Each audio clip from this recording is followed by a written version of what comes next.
parti. C'est le même Jacques Chirac qui voulait en découdre derrière lui. Voilà. Donc c'est pour vous dire que s'il y avait la reconnaissance en politique, Gbagbo Laurent allait au pouvoir. Parce que les premiers France africains que la France a connus, après, vous faites Boigny là.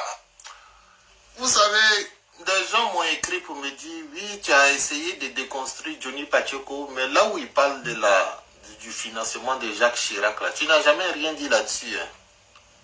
Mais vous voulez que je dise quoi? Lui, Johnny Pacheco dit que Laurent Gbagbo a écrit qu'il a financé la campagne de Jacques Chirac. Ce que moi je sais, c'est que actuellement en France, le seul ancien président qui est poursuivi pour avoir obtenu un financement, il s'appelle Nicolas Sarkozy. Ça, c'est tout ce que je sais. Depuis que la France est France, moi je n'ai jamais vu que Jacques Chirac a été poursuivi pour un financement étranger. Donc le jour, les gens vont venir nous dire qu'effectivement c'est une affaire qui est en cours et qu'ils sont en train d'investiguer sur les financements illicites ou obscurs de Jacques Chirac. Moi je vais me pencher sur ça, mais ça pour l'instant moi je trouve que... Parce qu'il ne lit pas bien. Il ne lit pas bien.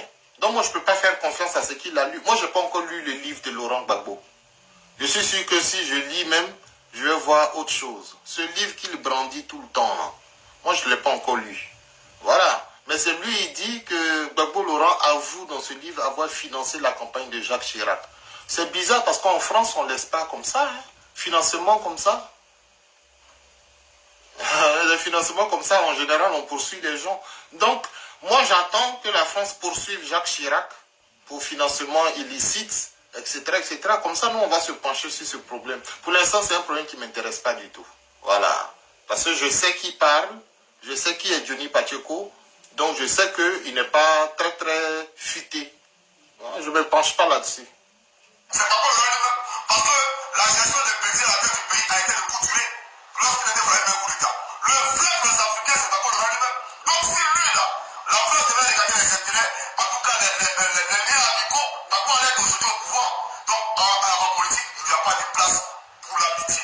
En politique, il n'y a pas de place pour l'amour. Il faut comprendre ça, c'est très important. Nous voulons un changement d'Afrique. Nous voulons que nos chefs d'État la changent. Nous voulons avoir de meilleures conditions de vie. Nous voulons soigner dans les hôpitaux. Je le fais à tort parce que il fallait détester le pouvoir qui est en Côte d'Ivoire.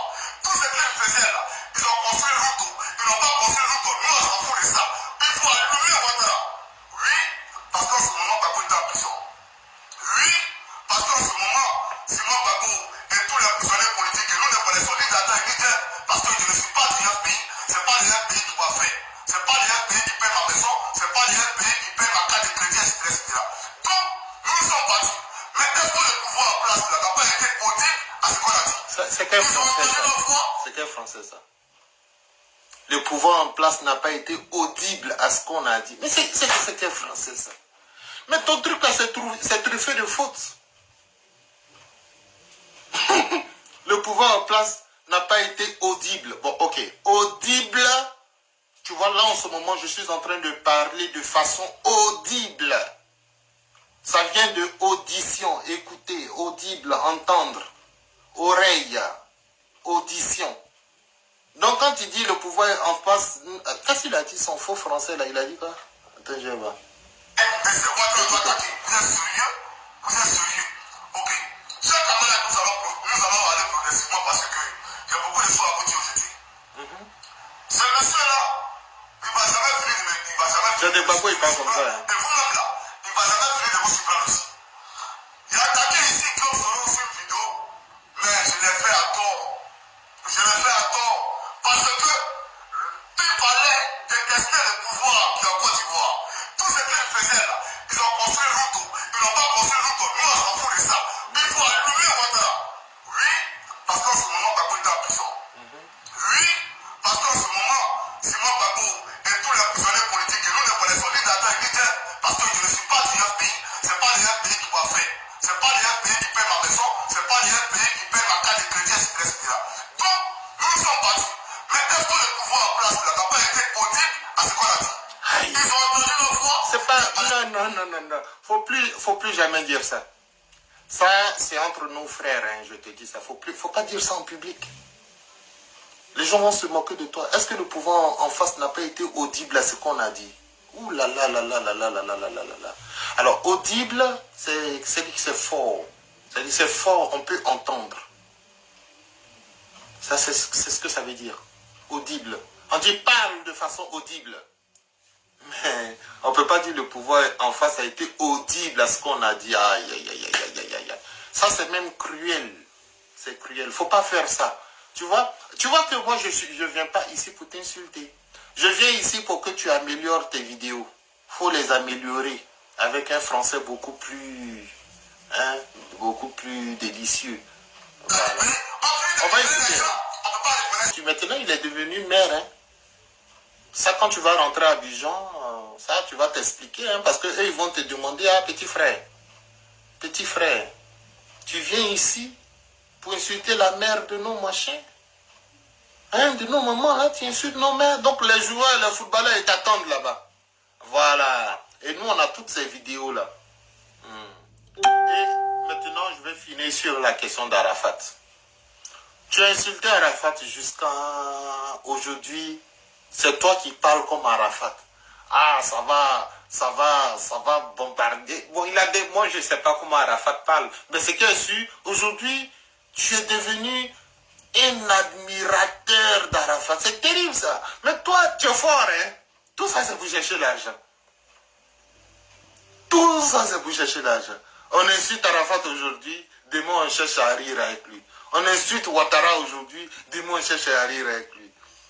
Après, on insulte Soro, et puis après, on cherche à rire avec lui. Tout ça, c'est pour chercher l'argent. Mais c'est terrible, ça. De la façon que tu insultes Arafat. Il a même fait une vidéo où il dit que les gens d'Arafat sont allés agresser sa sœur. L'ont poignardé. Et qu'il tapait la table comme ça. Arafat, petit bâtard, là, mais si je t'ai attrapé, il a fait tout ça là. Aujourd'hui, là, quand il fait une vidéo, c'est une chanson d'Arafat. Vous cherchez l'argent. Ah! Tu es le plus inconséquent des activistes et le plus actif des incompétents. C'est vrai. Tu es le plus incohérent des activistes et le plus actif des incompétents. Ça, c'est Yves Ayipo qui a dit ça. Tu es incohérent, tu es incompétent. Et puis tu es trop actif. Trop. Vidéo sur vidéo. Ah, il s'est jeté sur Fifi Yassi aussi. Hein? Fifi Yassi, là, qui est là, mon frère. J'ai vu qu'il s'est jeté sur toi. Je n'en ai pas trop parlé. Parce que bon, je l'attends sur des points politiques. Je ne sais pas pourquoi il s'est jeté sur toi. Mais il a attaqué notre frère Fifi Yassi qui est là. Il a traité de tous les noms. Mais ne faites pas attention à ça.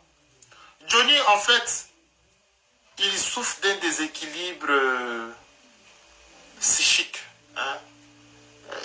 Il a beaucoup de problèmes. Il doit être interné, mais on le laisse en circulation. Tu vois, c'est ça le problème. Sinon, en principe, il doit être interné. Moi, je vous assure que si on parle à ces médecins et qu'on explique tout ce qu'il fait sur les réseaux sociaux, là, les gens vont très vite voir que c'est un cas critique. C'est un cas critique. Parce que, oui, on ne peut pas laisser quelqu'un en circulation comme ça. C'est dangereux pour la société, c'est dangereux pour tout le monde. Pour tout le monde, c'est dangereux. Voilà. Mais, comme eux, ils sont là-bas, en Finlande, ils ne comprennent pas tout ce qu'ils disent en français, là. Sinon, si les gens comprenaient, ils allaient se dire, mais ça, c'est un cas, c'est même un cas urgent. C'est urgent. Quand on règle le problème de Johnny, c'est urgent. Il faut le mettre sur antidépresseur, il faut l'encadrer, il faut le mettre en asile, il faut faire tout ça. Et ça, c'est urgent. Mais les gens ne le savent pas. Ils ne savent pas. Donc, il faut qu'on aide un frère. Voilà.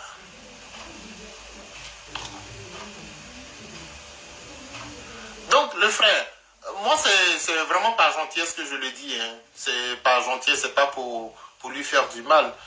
S'il souffre, il faut qu'on le soigne. Voilà. Donc, vous qui avez des relations là, contactez la Finlande. Dites-leur qu'il y a un malade mental qui est ambulant, qui se promène comme ça dans les villes, qui raconte du n'importe quoi, qui menace, qui insulte, qui est très agressif. Oui, parce que souvent, on a la chance de ne pas être juste à côté de lui. Là, il se défoule sur la caméra parce que il n'y a que sur la caméra qu'il puisse se défouler. Mais s'il a Laurent Gbagbo en face de lui, il risque de l'étrangler. Voilà. Voilà. Donc, essayez de contacter les gens là-bas pour qu'on puisse mettre le grappin sur lui pour le mettre en asile. Voilà. Donc, oui, désormais, comme je vous ai dit, c'est moi qui vous ai dit que son nom, c'est tout petit. Parce que je l'ai vu en vidéo. Il n'est pas très grand. Hein. Il n'est pas très grand. Il est tout petit. Voilà. Mais en général, et ça, je vais travailler sur sa psychologie. En général, ceux qui sont très petits comme Johnny Pacheco, ils ont besoin de compenser. Ils ont besoin de compenser ce handicap. Tu vois. Et ça, ce n'est pas méchant de le dire. Si vous voyez quelqu'un qui a 1m12, 1m15, voilà, 1m17, 1m20, tu vois, ces choses-là. Ça, c'est des petites personnes qui ont besoin de compenser. Maintenant, là où le problème commence, c'est comment compenser. Comment compenser? Il y a des personnes qui deviennent très gentilles. Parce que quand elles sont petites de taille, elles préfèrent être gentilles pour être aimées de tout le monde. Tu vois? Donc, ça c'est bien. Il y a des personnes qui deviennent très nerveuses. Tu vois? Parce que comme elles sont petites de taille, donc elles préfèrent être nerveuses en même temps. Comme ça, quand tu viens là, tu as affaire à quelqu'un. Voilà, il y a des gens comme ça. Voilà. Et il y a des gens qui préfèrent avoir une grosse voix. Voilà, une grosse voix. Parce qu'il est petit de taille. Hein. Donc la seule façon de compenser pour que lui aussi on le voit, c'est d'avoir une grosse voix.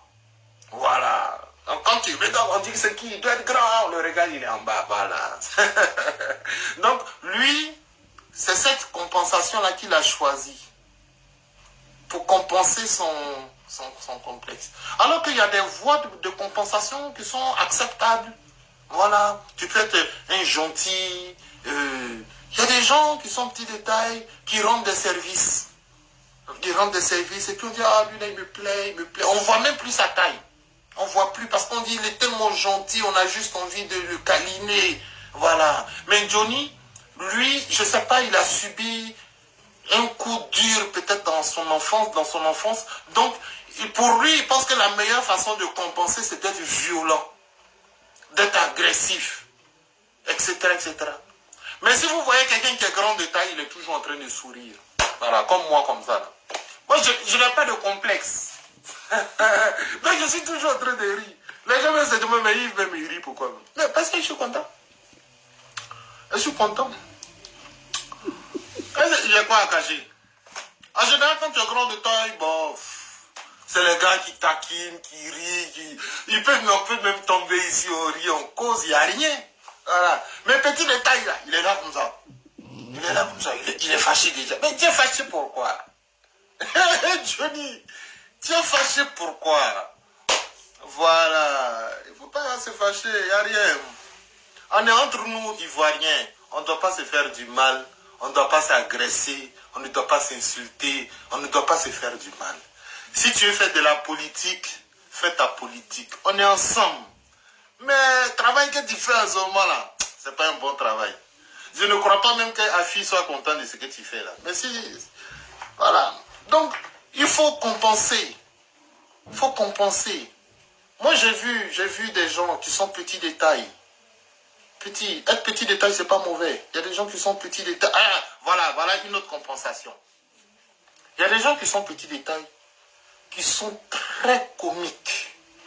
En tout cas, si tu laisses ta go causer avec ce gars-là, il est petit détail, tu le vois comme ça là. Mais si ta go cause avec lui, elle va partir avec lui. Parce qu'il va faire rigoler ta go jusqu'à elle, là, elle rigole jusqu'à la rigolade, là, elle va partir avec sa femme. C'est comme ça. Mais ça, c'est une bonne compensation.